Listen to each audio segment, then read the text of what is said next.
If you want to continue to follow our adventure, click subscribe. So you don't miss anything, click the bell notification. I'm asked quite regularly, what would I do in a disaster, to the country type of scenario, being a nomad? I don't know, a financial collapse or natural disaster. So I always take this as, okay, you want me to answer a question about survivalist. My standard answer usually is, I'm not a survivalist, I'm a nomad. And I think there's a big difference to that question. I'm not an authority, or do I have any special skill sets to be a survivalist? And I tried to explain this past winter. I decided that I was not going to stay in the national forest during a major snowstorm that was getting ready to hit the state of Missouri. So I decided to go park in front of my mother's house and dump 21 inches of snow on us. Whereas I felt like if I were out in the national forest, that I would be out there for weeks, because they wouldn't come out and plow the snow, and so the snow would stick around forever and I would just be stuck there. And so I tried to explain that I'm not set up as a survivalist in my camper. I don't have all the specialized clothes that I would need and all the specialized equipment. And one person said, well, why don't you just go hunting for food? That way you'd have plenty of food. Well, what they don't realize is it's illegal to hunt for food. You have to have a hunting license, and there's specific seasons to go hunting. Well, the other day I got a question, what would you do if there was a financial collapse right now? And so I replied with my standard answer, I'm not a survivalist, I'm really just a nomad, and I wouldn't be an authority on this. Well, believe it or not, this person came back and said, no, that's not what I meant. I meant just, in general, how would you handle the situation? Being out in the Grand Canyon right now, and all of a sudden, something happened to the country where people couldn't have what they needed. I really got to thinking about it after he came back and said, no, I'm not asking you to be a survivalist. I'm asking you, what would you do? What would I really do being here at the Grand Canyon, and all of a sudden I wasn't able to access my money, there was no internet? What would I do? Well, there's only a few things that I really have to have in order to survive. And so what they are is water, food, electric, but before everybody screams about that, I will explain, and heat. Now, here at the Grand Canyon, I don't need heat. I will explain what if I was at the Grand Canyon in the wintertime, or something to that effect, somewhere in the winter. All right, so the first thing I would do, and the number one thing I would do, is I would go to a water source. Right here, there is no water.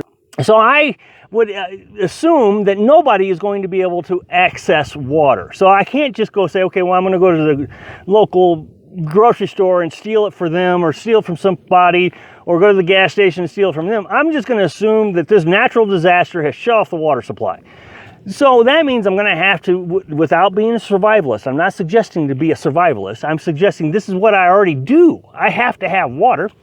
I would just go to a stream. Now that means I would have to go down, probably down to the Colorado River. But now the thing is it's my understanding that if you go towards a water source, that's where everybody goes. Everybody wants to be around water. So you got to go to a water source away from people. Now, I always try to keep my tank full of gasoline, and I have 2 5-gallon jugs of gasoline because of the generator. So I would assume that right now I probably have 3/4 of a tank of gasoline.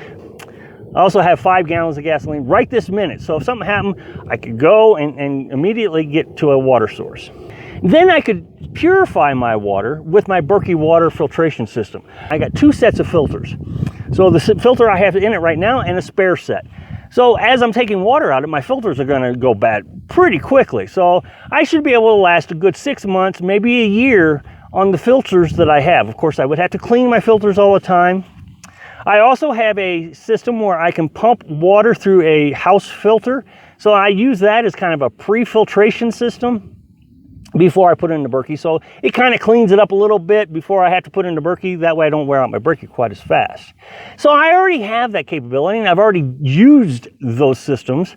Rainwater is a really good source. Clicked it right off the roof of the truck. Now food, we've gotten pretty good with storing food. When we came up to the Grand Canyon, we had enough food at the time when we came up here a week and a half ago for a month of food in the freezer. We would be able to take out a package of meat every day in the freezer. So that would get us kind of ready for any situation for food. Beyond that, then we start becoming survivor man. And, you know, I'm not an expert on any of this. Of course, I would be close to a stream, and I would have the advantage of being able to fish. I can make a hook out of something and fish. So food, I don't think would be the most serious problem. I think water would be the most serious problem. Got to get to a water source. Electric, I want to talk about electric. Now, electric, you know, everybody's going to be out of electric. I actually would have a better source of electric than anybody. The only thing I would have to do is try to power my refrigerator long enough for the food that is in it to stay frozen. Once that food was out, then I could shut the refrigerator off, and I would really not need electric anymore. Now, again, I have my generator. 5 gallons of gas on my generator can last anywhere from 11 to 13 days. With 10 gallons of gas, now I'm up to 23 days. So there, I'm right about equal to the amount of gas that I have to the amount of food I have in my fridge, and then I could shut the fridge off and I wouldn't need electric anymore. If I needed more electric, I could actually take some gasoline out of the truck. Now, heat. This one is going to be a little bit more complicated because as a nomad, I am not geared up for heat. I have a small coat, got my boots, and I have a sweatshirt, mostly t-shirts. I try to keep 3 20-pound canisters of propane, so I can run my heater for about 2 weeks, almost 2 weeks, with a 20-pound tank of propane. So, you know, that would get me up to about 6 weeks of heat. That would get me through a good portion of the wintertime. After that, once I ran out of gas with the propane, then you're just starting fires and campfires to stay warm. So you'd be sitting outside most of the day around the campfire trying to stay warm. At night, you would try to bundle up. Now, here's the hardest thing about wintertime that I've learned is keeping water thawed. So if you did have a water source, the streams are going to freeze, so you're going to be busting up ice and snow. It takes a massive amount of energy to melt snow. I learned this over last winter. I was giving that a try. You would have to do it with a campfire, but winter would be the most difficult problem when it comes to me adapting to an emergency. Thanks for watching. Click like if you like the video, and happy travels.